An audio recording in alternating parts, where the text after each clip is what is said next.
Hola, buenas tardes. Muchas gracias por asistir a esta sesión de videoarte que hemos preparado desde Playtime Audiovisuales en torno a la exposición Bill Viola, Espejos de lo Invisible, que bueno, es una exposición que podéis visitar aquí en el espacio Fundación Telefónica hasta el próximo día 10 de enero.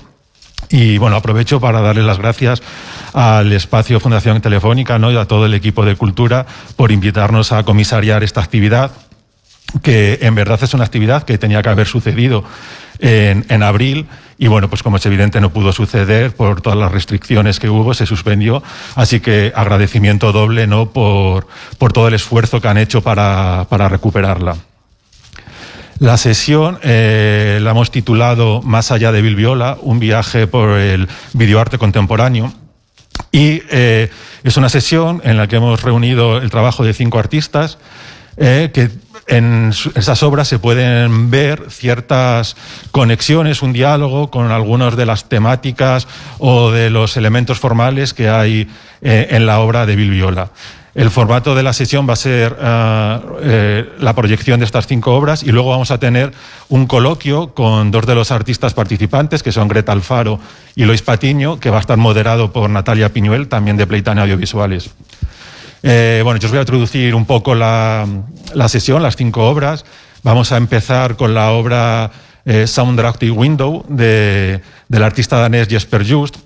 Es quizás de las 5 la que es más guarda más similitudes con el trabajo de Bill Viola. Es una pieza en la que es una obra muy plástica, muy pictórica, que tiene una muy cuidada puesta en escena y que trabaja con este tiempo dilatado, este tiempo suspendido, que también está muy presente en el trabajo de Viola, y además trata temas relacionados pues con la vejez, con la trascendencia y evidentemente bueno, pues con la llegada de la muerte. La segunda de las obras que vamos a ver es Far, del artista visual y cineasta español Lois Patiño. Far es un término que alude a dos conceptos. Por un lado es el amanecer y por otro lado también alude al cántico de la llamada a la oración en el mundo árabe. Y precisamente, ¿no?, pues este momento de la llamada a la oración es un momento de conexión entre la vida cotidiana y la vida espiritual, y un momento como de misticismo que también pues evidentemente está muy relacionado con el trabajo de Bill Viola. La pieza está realizada en el desierto de Marruecos. Y bueno, ahí la hemos traído también por ese diálogo con los espejismos en el desierto, con la obra de Bill Viola, en la que él también habla sobre la necesidad de una conexión entre alma y cuerpo. Y ambos, ¿no?, pues se puede decir, ¿no?, que utilizan el desierto, por un lado, como un paisaje inabarcable, pero también como metáfora para un estudio, ¿no?, de la psicología humana.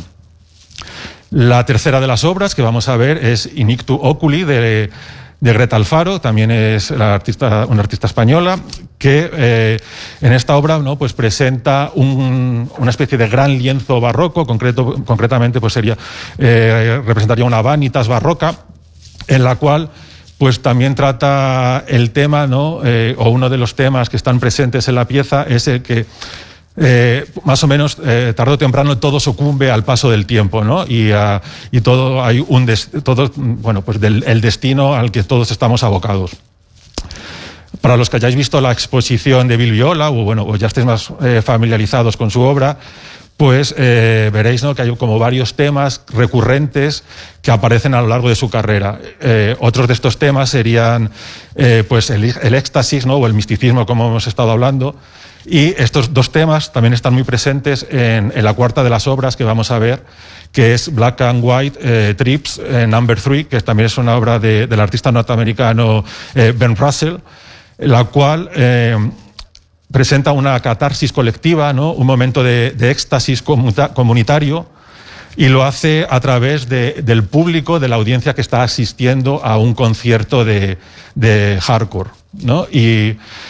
Y aparte, ¿no?, pues también en esta pieza utiliza esta puesta en escena de tiempo suspendido, ¿no? Un tiempo dilatado que es como una especie de tiempo interior que nos permite conectar con nosotros mismos. Y aparte también formalmente es una pieza muy clarosculista, ¿no?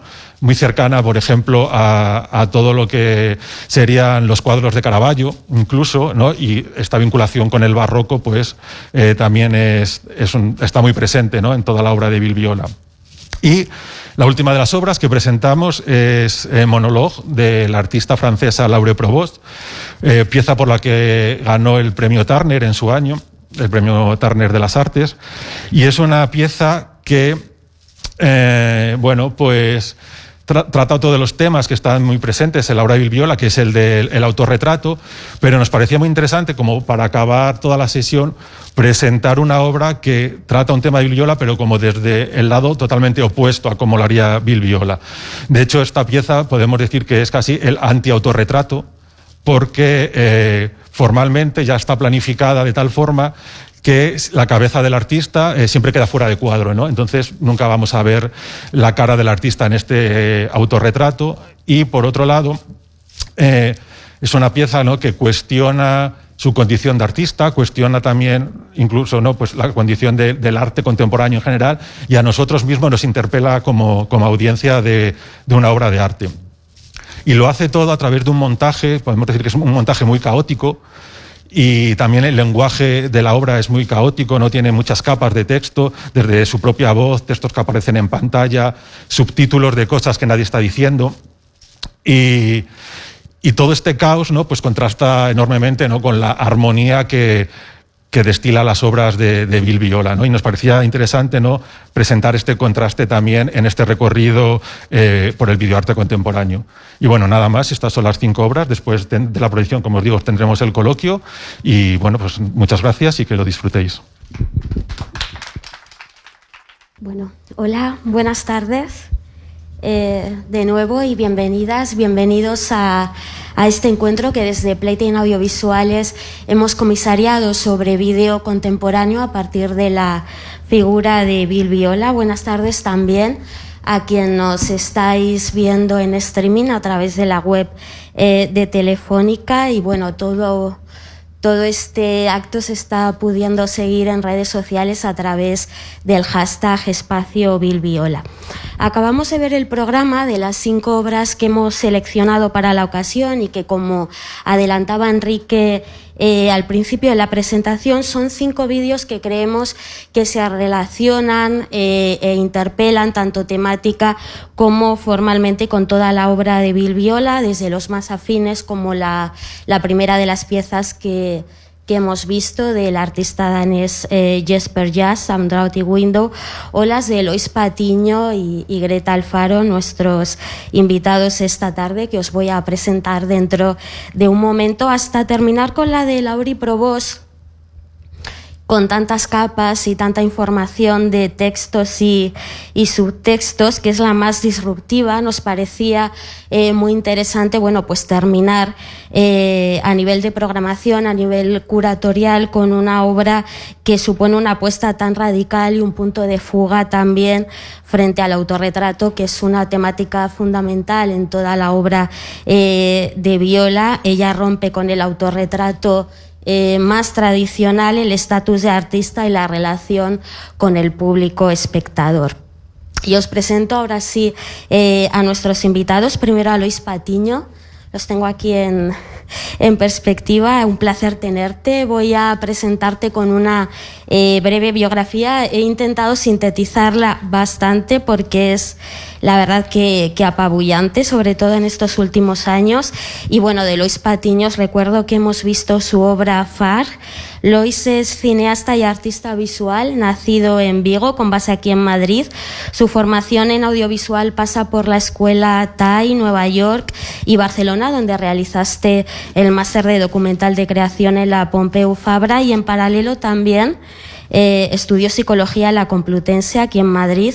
Sus películas presentan una experiencia contemplativa de lo inabarcable del paisaje, con una fuerte influencia de lo pictórico, como habéis podido ver, y claras referencias pues a pintores como Friedrich o Turner. Forma parte de la generación de cineastas gallegos denominada Novo Cinema Galego, donde también está, por ejemplo, Oliver Laxe, que seguro que también conocéis, y se mueve igualmente, y esto es muy interesante, entre los museos de arte contemporáneo e instituciones culturales como esta en la que nos encontramos, tanto como en las salas de cine comercial y festivales de cine. Así sus vídeos y videoinstalaciones se han podido ver en el MACBA y CCB de Barcelona, en el Marco de Vigo, en Dados en Salamanca o en ferias como Arco Swap, y sus películas se han mostrado en festivales como los de Berlín, Locarno, Toronto, Rotterdam, Cinema Durril y bueno, un larguísimo etcétera. Esta pieza que hemos visto fue un proyecto realizado con una beca de videoarte multiverso de la Fundación BBVA, y bueno, lo más reciente en esta fructífera carrera es el estreno de su segundo largo, Lua Vermella, que se presentó por primera vez en el marco de la Berlinale Forum en febrero de este año y se ha estrenado comercialmente en salas el pasado mes de octubre. Le doy las gracias por acompañarnos de nuevo y bueno, antes de entrar propiamente en el encuentro, también os presento a nuestra siguiente invitada, Greta Alfaro, nacida en Pamplona, con base actual en Londres, aunque hoy, todo hay que decirlo, ha venido desde un pueblecito de La Rioja, donde está pasando estos meses pandémicos, así que bueno, le damos doblemente las gracias, porque ahora mismo ese viaje es como Venus-Plutón, cuanto menos. Y Greta es artista visual, ella se sirve de las metáforas y de la yuxtaposición de elementos contrarios para incidir en las contradicciones del mundo contemporáneo. Especialmente se centra en el rol que juegan las imágenes desde la aparición de las primeras fotografías a la sobreexposición actual de imágenes que tenemos a través de Internet. Y bueno, sobre este punto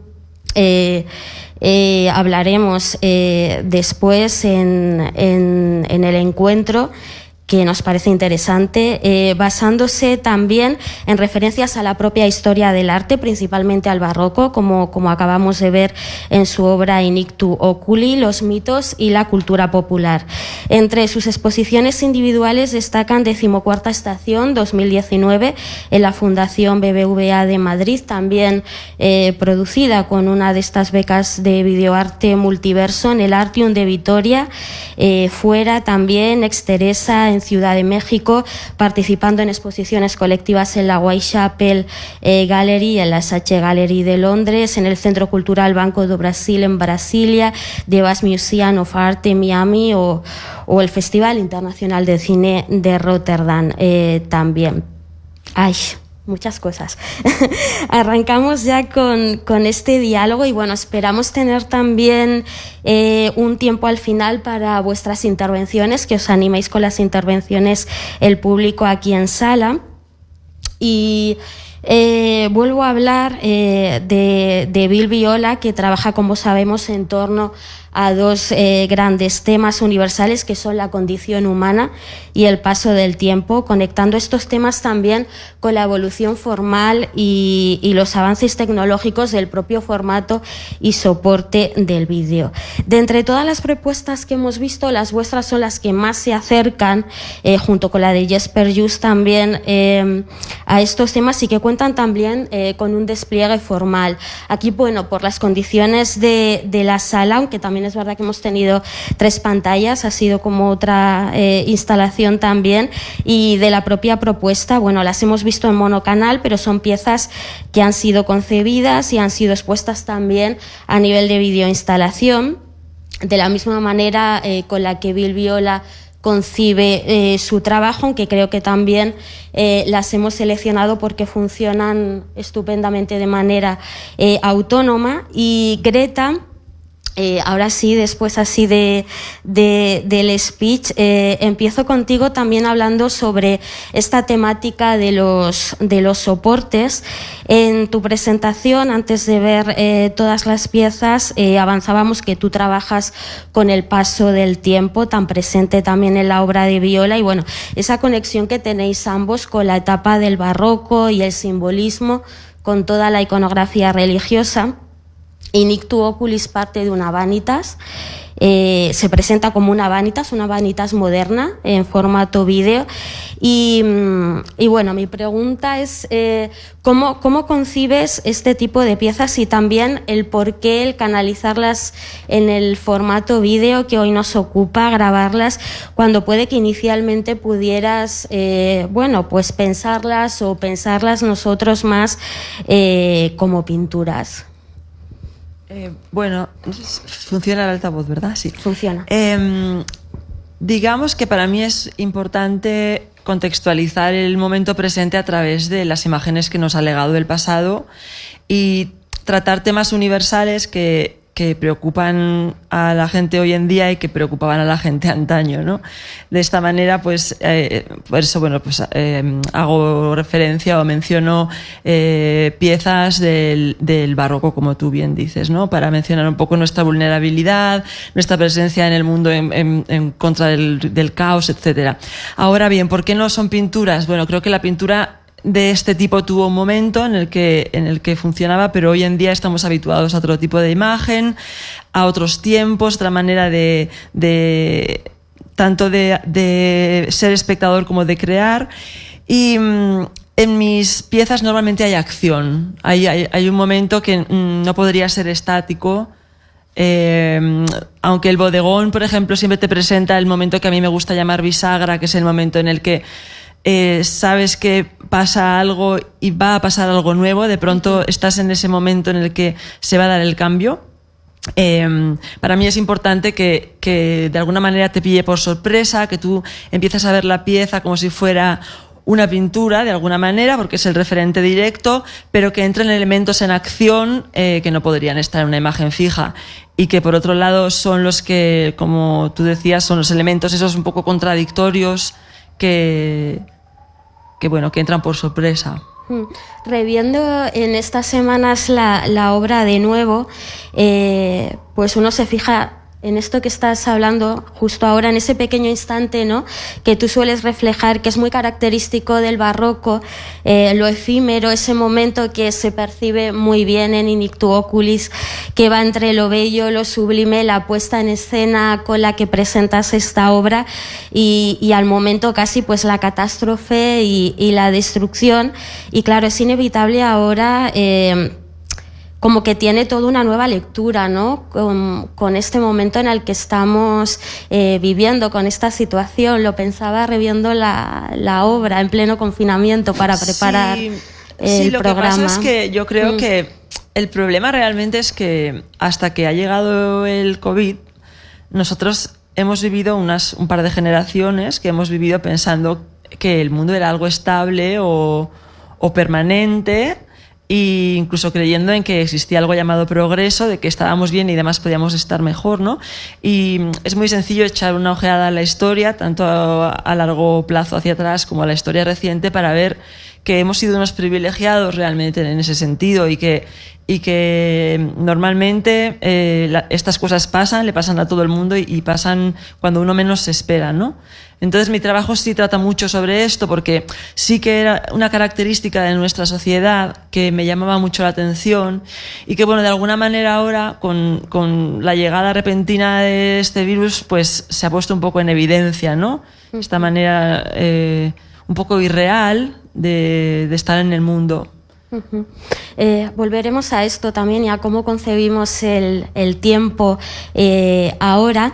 Y quería preguntarle a Lois también, pues él conecta toda su obra con la pintura, con esos grandes paisajes que nos presenta en cada una de sus obras, y cómo aparecen, que me resulta muy interesante, la figura humana de una manera casi escultórica, como una fantasmagoría aquí en Far, muy estática.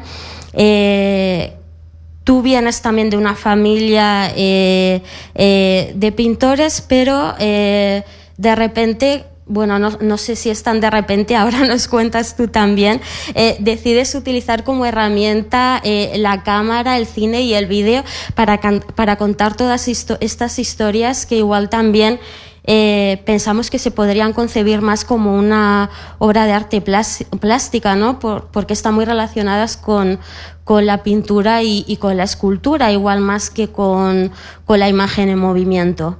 O sea, ¿cuándo decides que quieres contar a través del vídeo?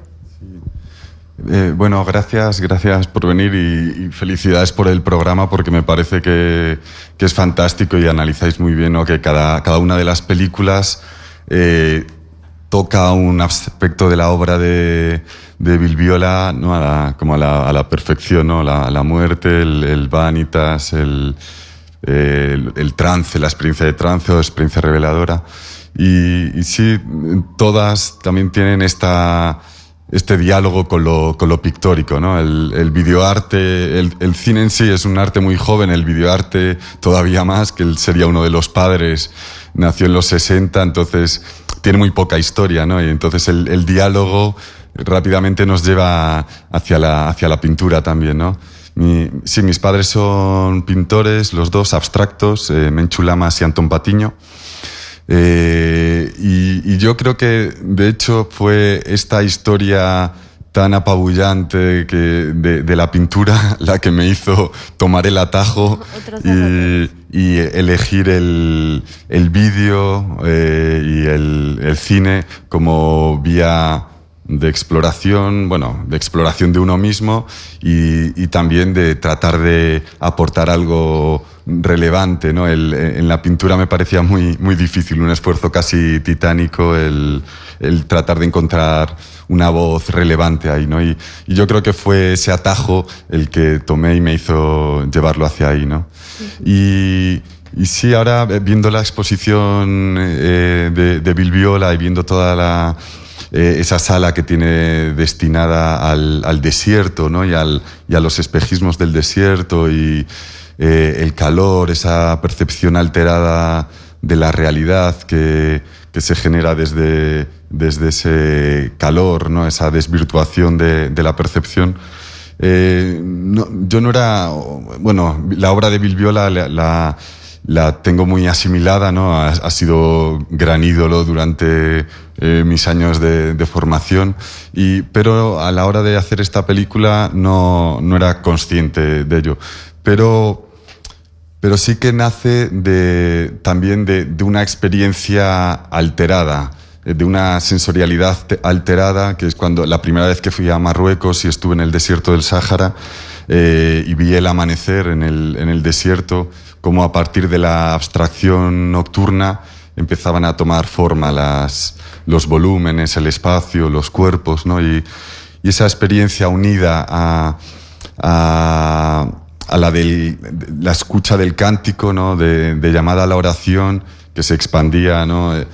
por el espacio en Marruecos, ¿no? Tú estabas paseando tranquilamente por las calles o incluso en el desierto, estabas paseando por el desierto y siempre había un minarete desde el que escuchabas la canción, ¿no? Como un recordatorio de una vida espiritual, ¿no? Y eso es un poco lo que trato creo que conecta también con la espiritualidad y ese momento revelador o de lo sublime que está en Bilbiola.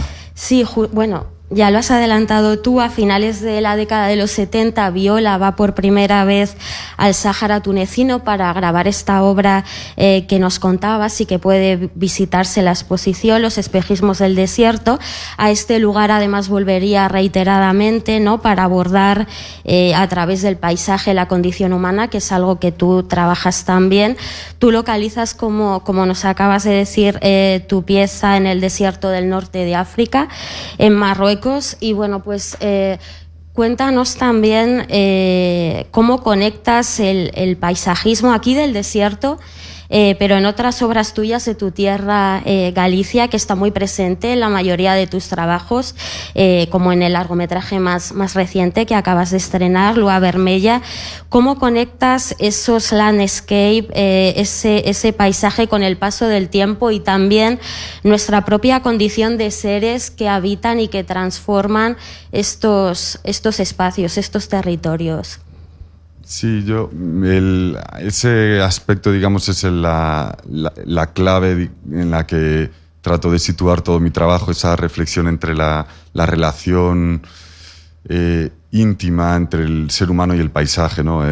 Algo, digamos, el término sublime, ¿no? Que parece como pasado de moda, que parece que habría que actualizarlo para hablar de esta experiencia que al final es de trascendencia o de mística, ¿no? Que es la idea de el momento revelador o la disolución del yo en el paisaje, ese instante de conexión profunda con el paisaje o con el entorno que es tanto la experiencia mística y es un poco lo que yo trato de proponer también al espectador en su relación con la imagen, ¿no?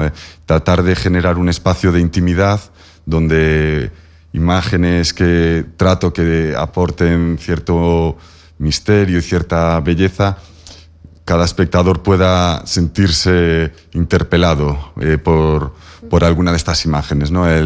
Digamos que el paisaje te devuelve la mirada, ¿no? Ahí, en ese momento de alteridad frente a la imagen, de alteridad frente al paisaje, es cuando te cautiva. Y un poco yo lo que he trabajado en mis últimas películas es este lenguaje a partir de figuras inmóviles en el paisaje, ¿no? Y ahí hay una cita de Gastón Bachelard que me había interesado o más, digamos, me había importado mucho, que dice: la inmovilidad irradia, ¿no? Y reflexionando sobre eso, ¿no? La inmovilidad parece una suspensión o una paralización del tiempo, pero no lo es, o digamos, en las figuras que no están quietas, es quiescencia, ¿no? Que quiescencia es lo que está paralizado pero tiene la capacidad de moverse, ¿no?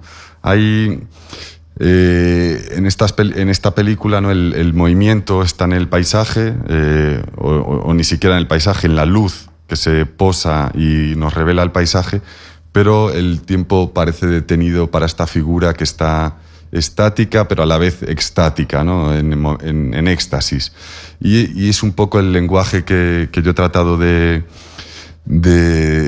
estructurar y profundizar en él, ¿no? Un poco a grandes rasgos. Sí, tú que trabajas al igual que Bill Viola el paso del tiempo, y lo comentábamos hace un momento con Greta, ¿cómo se percibe el tiempo, el paso del tiempo hoy? Si crees también que esta situación afecta o afectará también a la producción, a tu propia producción actual, y así nos adelantas también igual un poco en qué estás trabajando en estos momentos.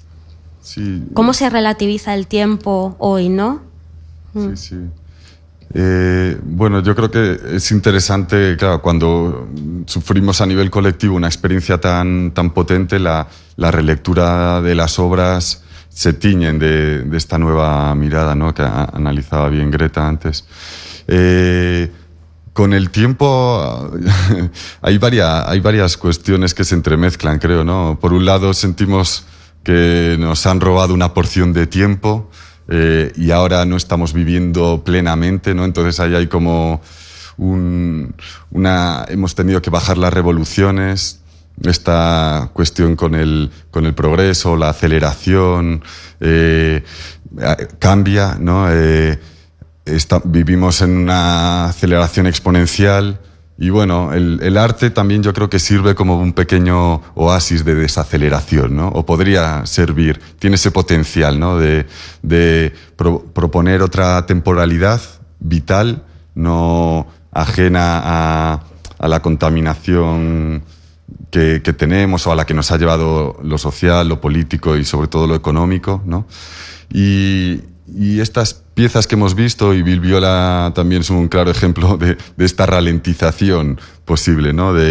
Y una apreciación de la gestualidad, o más bien incluso del interior, no estar tan acelerados por lo que la fagocitación del exterior, sino una reflexión interior que yo creo que puede ser positiva, ¿no? Nos hemos visto obligados nosotros y el planeta a un frenazo en seco, y a partir de aquí se puede volver a lo que estábamos o tratar de reflexionar para una vida más en sincronía con un ritmo, al menos con el planeta, digamos. Habría que, para que no estalle por los aires, una sincronización mayor, ¿no?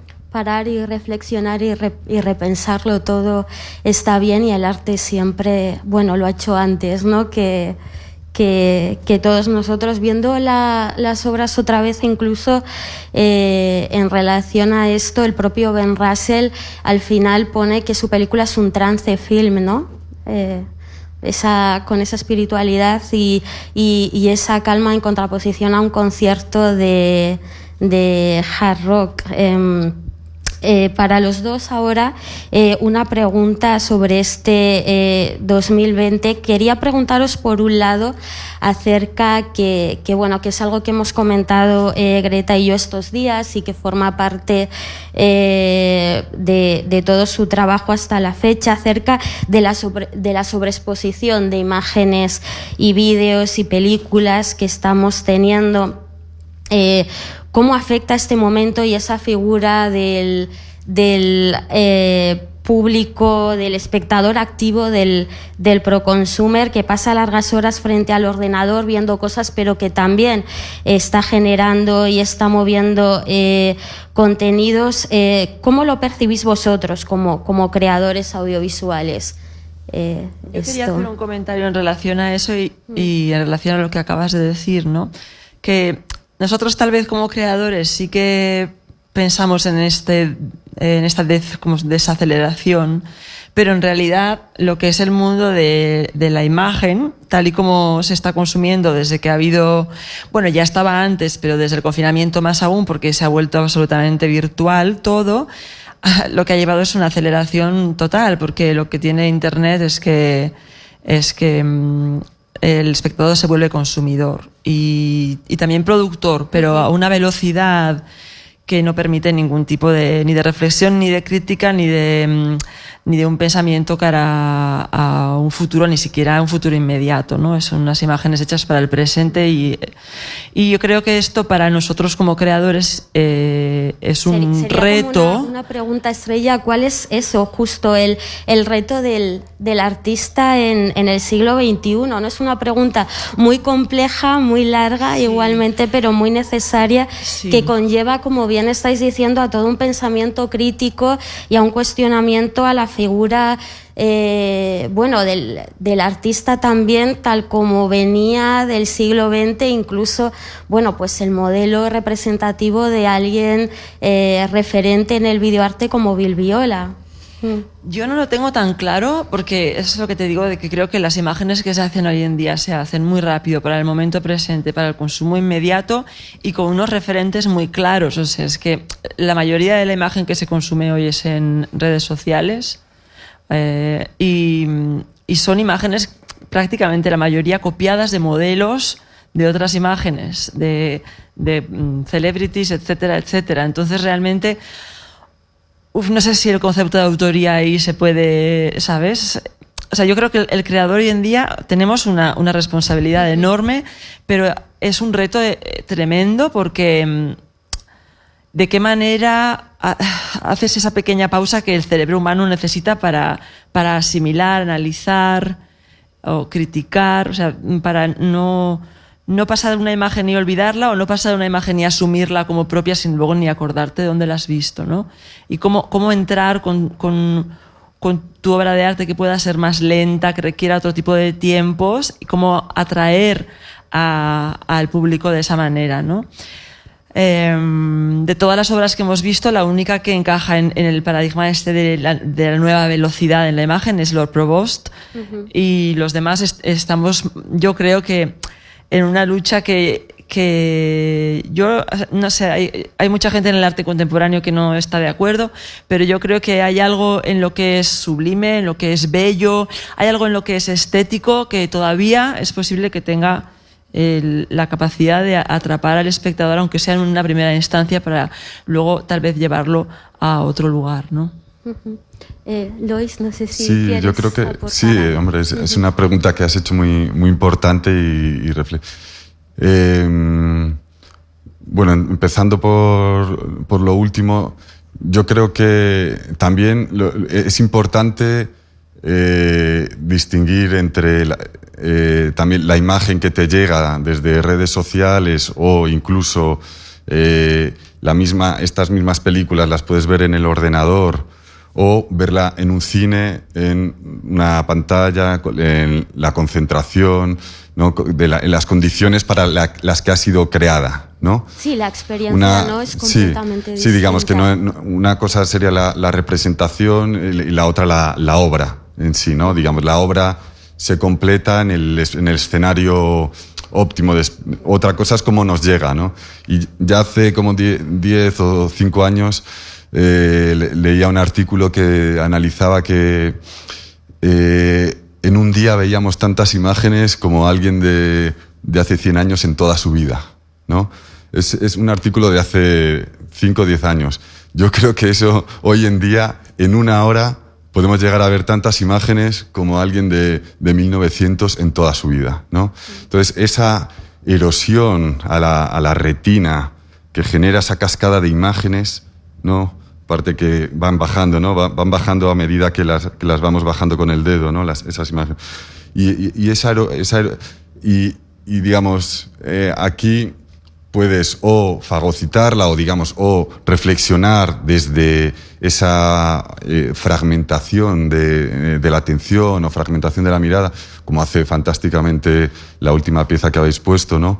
O proponer una resistencia o esto que yo decía antes de oasis de desaceleración, ¿no? O estos espacios donde la alteridad con la imagen es posible, digamos, la interpelación de la imagen. O sea, para que una imagen se complete, para que la mirada se complete, tiene que ir y tiene que volver, ¿no? No puede simplemente deslizarse sobre la imagen, ¿no? Tiene que regresar y traerte el secreto o traerte el misterio de la imagen. Ahí se completa. Si no es una mirada incompleta. Y yo creo que ahí es un poco el espacio que intentamos trabajar, ¿no?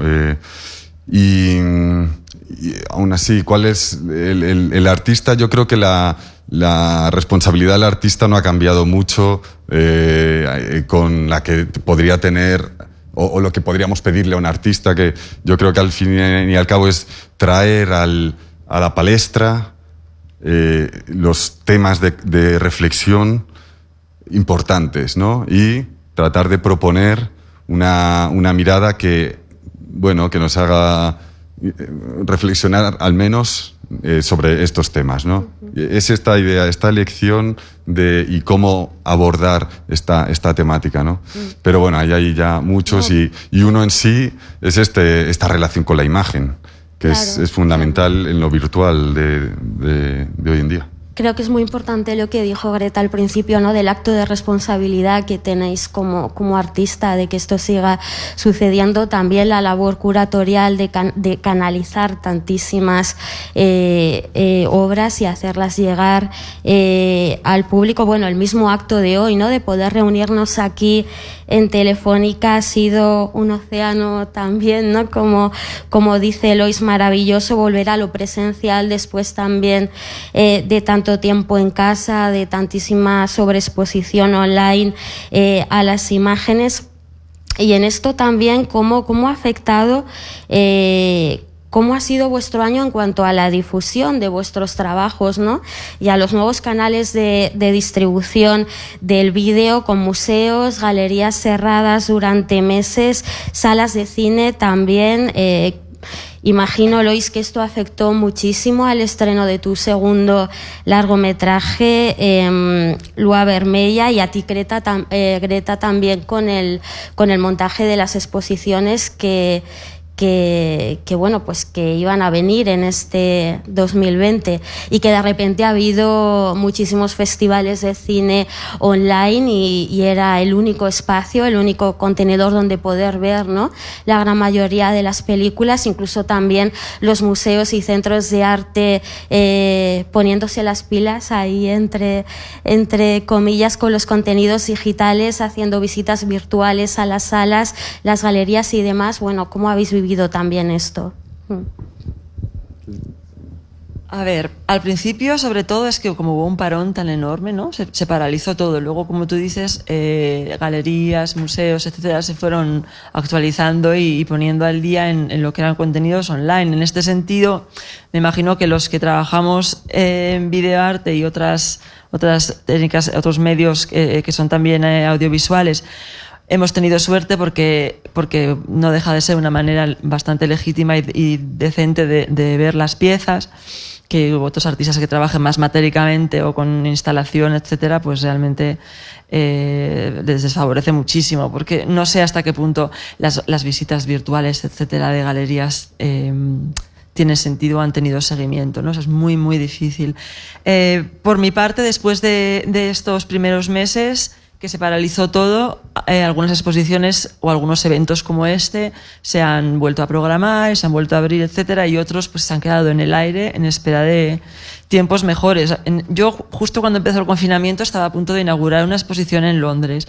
Iba a ser el 23 de marzo, o sea que era justo en ese momento, y nada, o sea, como 20 días antes, es que fue todo tan rápido, se canceló, y ahora parece que va a ser en enero, si todo sigue más o menos bien.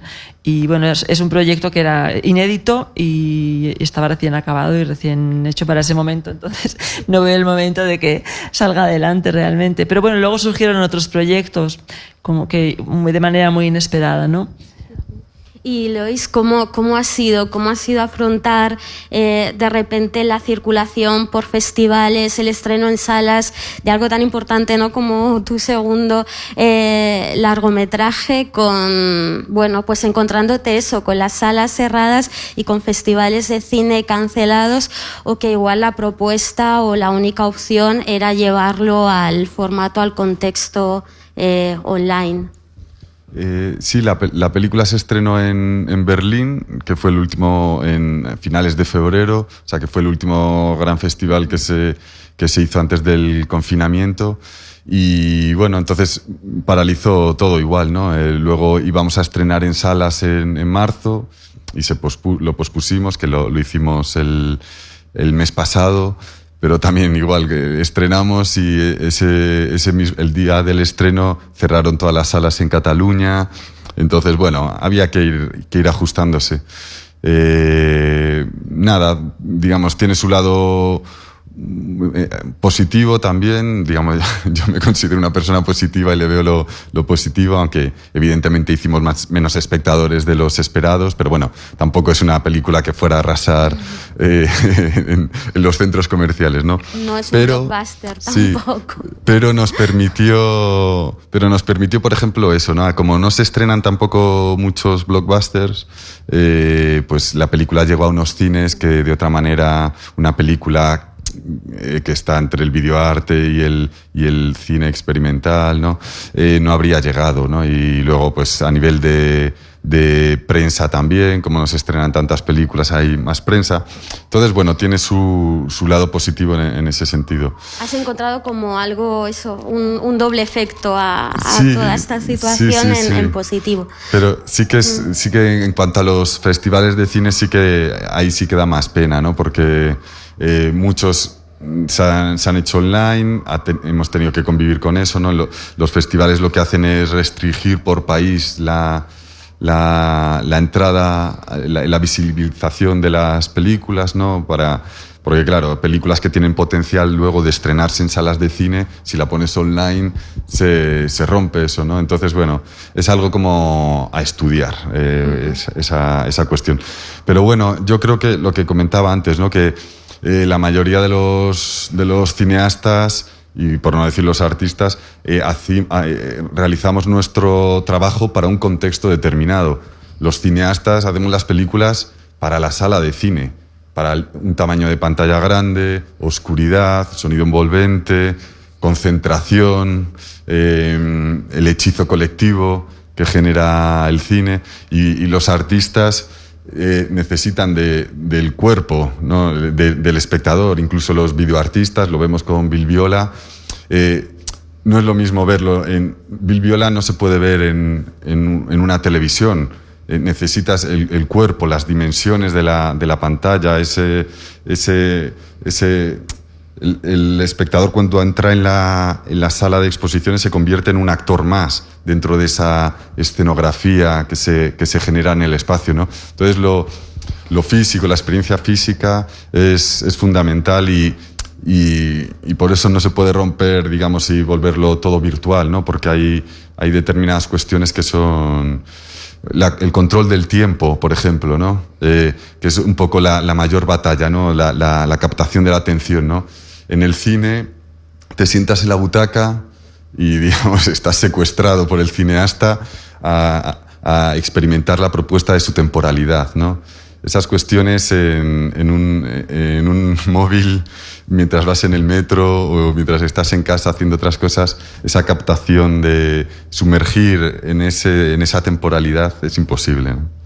Parece que según estadísticas son 10 minutos el máximo de concentración que podemos tener ante las pantallas. Y aprovechando y agradeciendo también que tenemos público en sala hoy, pues quizás pasaros la palabra y que bueno, pues preguntéis o comentéis con Lois y con Greta, con nuestros invitados sobre sus obras. Sería estupendo. Creo que hay micros que os pueden ir pasando también en sala, sobre todo para que se escuche por el streaming vuestras preguntas y sus respuestas. Sí, buenas. Quería preguntaros, a raíz de que estuvimos hablando, bueno, de ralentizar las imágenes o el consumo de ellas, ¿cuál creeríais que es el formato más idóneo, el lugar más idóneo para estimular esta lentitud de la imagen? O sea, ya Internet está claro, ¿no?, que te está obligando a consumir y a consumir constantemente, y en el cine hay como este contrato, ¿no?, de que tú entras y como que aceptas estar hasta el final o eso, pero luego la videoinstalación me parece como que tú decides un poco el ritmo, entonces no veo hasta qué punto lo que te da Internet te lo llevas a la videoinstalación y no llegas a vivir a lo mejor el proceso con el tiempo que requeriría. Puedes pasar de largo. Por saber si tenéis a lo mejor alguna reflexión sobre esto. Yo estaba pensando en eso mientras tú hablabas, porque yo pensaba que al final, exceptuando el caso de la sala de cine, realmente es el espectador el que decide cuándo entra y cuándo sale, ¿no? Por eso había dicho yo también que como videoartista, bueno, pues tienes suerte de que bueno, alguien puede ver en su pantalla tus piezas, tal vez, igual no tan bien como en una sala de exposiciones, pero tal vez sí, ¿no? Y para mí el problema radica más que en cuál es el display en sí, en de qué manera estamos educados para aguantar o no aguantar el rato que te exige la obra de arte en general, que no tiene por qué ser simplemente el videoarte, ¿no? Realmente cuando uno va a un museo, incluso a esta exposición, que es una exposición que requiere mucho tiempo, requiere que te quedes viendo las piezas, la gente pasa muy rápido, pasa de largo, ¿no? La gente camina, a no ser que algo le llame muchísimo la atención porque lo ha pillado en el momento culmen de la pieza, pues entonces sí se para y lo ve, pero lo mismo pasa aquí que pasa si vas al Museo del Prado. Quiero decir que no es una cuestión tanto de las piezas o de dónde las estás viendo, sino de cómo estamos, de cómo está nuestra cabeza y nuestra atención y nuestra paciencia, etcétera, educadas, ¿no? Para los tiempos de una persona de hace 100 años no son los tiempos que tenemos ahora. Incluso para la lectura, etcétera, etcétera, tenemos problemas de atención y de concentración y de paciencia enormes que la obra de arte los requiere. Es una cuestión difícil y que creo que no depende tanto que es un problema más social, digamos, ¿no? Sí, totalmente de acuerdo. Hay una fagocitación. Lo que tendría el visitar esa videoinstalación físicamente frente al otro es la experiencia física, ¿no? De que estás ante la obra, te estás paseando, pero cuánto tiempo le vas a dedicar a la obra, eso ya varía, ¿no? Y eso, yo a veces hago, o bueno, con la fotografía o la pintura se ve, ¿no? Y se puede hacer el ejercicio de cuánto tiempo hace falta ver una determinada fotografía para que transmita todo el potencial que tiene, ¿no? Digamos, podríamos preguntarle al autor de la fotografía, es decir, ¿cuánto tiempo crees que necesita una persona o cuánto tiempo necesitas tú para que esta fotografía te exprese todo su potencial? Que eso es un poco cuando editamos vídeo o cuando yo, por ejemplo, en mis películas que no tienen una narrativa, sino que se basa más en este poder de la imagen, como edito vale, voy analizando cómo la energía siento yo, desde mi subjetividad, desde mi educación, desde mi mirada, cómo la energía se va llenando en una imagen y antes de que se agote y empiece a causar tedio, paso a la siguiente. Pero evidentemente eso es algo subjetivo, ¿no? Muchos se habrán aburrido como ostras con la película, otros a lo mejor les requería un poco más de tiempo porque estaban en un momento de conexión con esa imagen, ¿no? Entonces veía la película de Ben Russell, ¿no? La del concierto, que yo se la pongo a mis alumnos en clase justo después de otra pieza muy, muy buena también de los años 60 de Air Frank, que se llama 10 minutos más viejo, ¿no? Y que conecta también con la última pieza que habéis puesto, ¿no? Cuando interpela al espectador y dice, podríamos estar en otro lugar mira, en estos 10 minutos me ha dado tiempo a hacer este vídeo, a doblar la ropa, y vosotros ¿qué habéis hecho? No habéis hecho nada, solo habéis visto este vídeo, ¿no?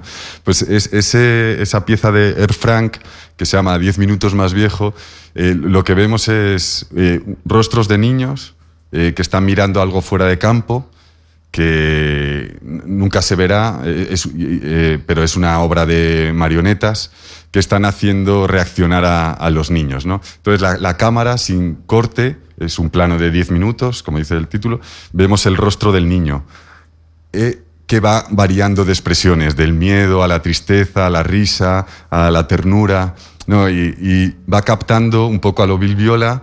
Si el programa no fuera de arte contemporáneo actual, si no fuera esta pieza también sería fantástica, ¿no? Porque dialoga con Bill Viola, con la expresión de los rostros, pero habla de eso, ¿no? De la duración, 10 minutos más viejos.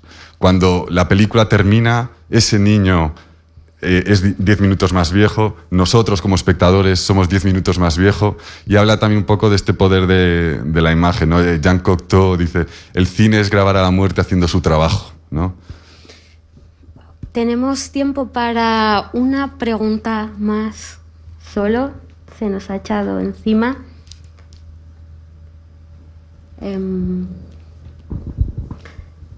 Si alguien se anima, si no, no. También no sé si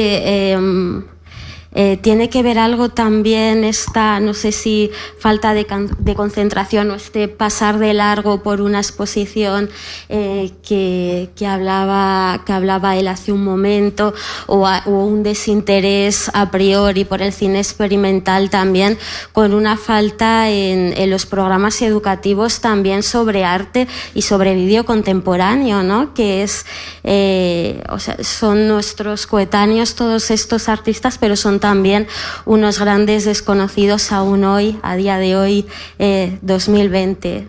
cómo tener un profesor como Lois Patiño es fantástico, pero cómo podemos también, ¿no?, solventar este grave problema a nivel educacional de distancia que hay entre el espectador con el arte de la obra. Por una parte hay el problema clásico de que está en la educación, que radica en la educación, pero por otra parte ya se ha extendido es un modo de vida.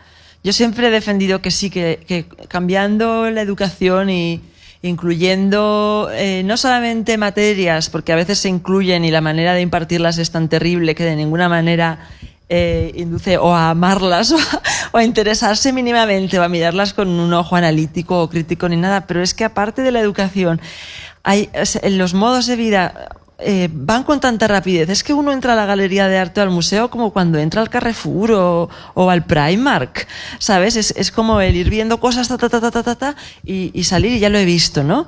Y claro, uno no espera de un jersey que le hable, pero las obras de arte están ahí para comunicar cosas, para establecer una comunicación, un diálogo.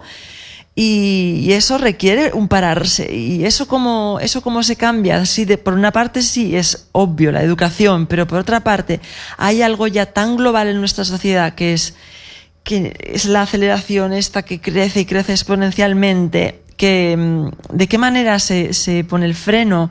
Esa es la pregunta crucial. ¿De qué manera se pone el freno? Porque es necesario, no solamente ya para decir que se vean, porque como sociedad necesitamos hacernos unas preguntas, necesitamos pararnos a pensar por qué hacemos esto y no lo otro, por qué hemos elegido esto y no lo otro, y por qué he puesto esta imagen en Instagram y no otra, o por qué he gastado 15 minutos de mi día en mirar Instagram cuando solo veo selfies y cosas que no me interesan.